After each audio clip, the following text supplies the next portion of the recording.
السلام عليكم البنات. اليوم الصباح جيت بغيت نخدم بالعسل، لقيتو محجر. اللي تحجر لها العسل بحال هكا بحالي يمكن لكم تصلحوه، ما تقولوش لا خصنا نرميوه ولا صافي راه خسرها، حيت ما يمكن لكمش واخا تذوبوه وتقولوا لا غنخدموا به المعسله، راه غادي المعسله تجيكم قاصحه بزاف ملي تسق على هذا العسل وتولي تلصقوا مع بعضياتهم وما غاديش يجيكم بحال الحجر. المعسلات غتجيكم بحال الحجر. اللهم انا نقول لكم الطريقه باش غادي تصلحوه. غادي نضيفوا له واحد 2 الكؤوس ديال الماء اللي مغلي. انا ضفت الماء حدايا هنايا كيغلى، هو المكون الوحيد اللي كيصلح العسل المحجر. 2 الكؤوس الماء مغلي مزيان حتى كتخرج ديك السبوله ديالو، كنخويوه وكنبقاو نحركوه على عافيه اللي مهيله حتى كتطلع فيه الغليه وكنطفيو عليه صافي، وكتخليوه الغدلين كتلقاوه رجع عسل مزيان عادي. الناس اللي غيسقسيوه علاش طرا ليهم هذا المشكل، هذا المشكل كيطرا الا فوتي في العسل الطياب بزاف. صافي هادشي اللي كاين.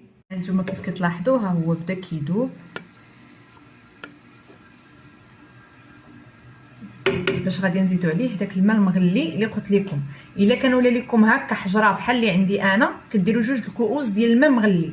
الا كان كتقدروا تدخلوا المعلقه وتهزوه ولكن ثقيل بزاف كديروا غير كاس واحد ديال الماء مغلي.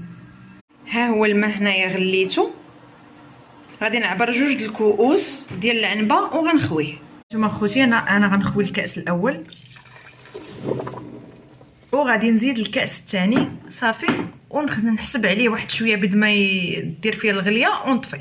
نتوما شوفوا معايا من بعد ما خويت عليه دوك 2 الكؤوس ديال الماء مغلي ها هو راه تطلق مزيان. غنصبر عليه حتى تبدا تبان فيه ديك الكشكوشه ديال انه بدا يغلى صافي، ونطفي عليه ونخليه ليله كامله، والغد لي غنوريكم واش تصلح ولا لا.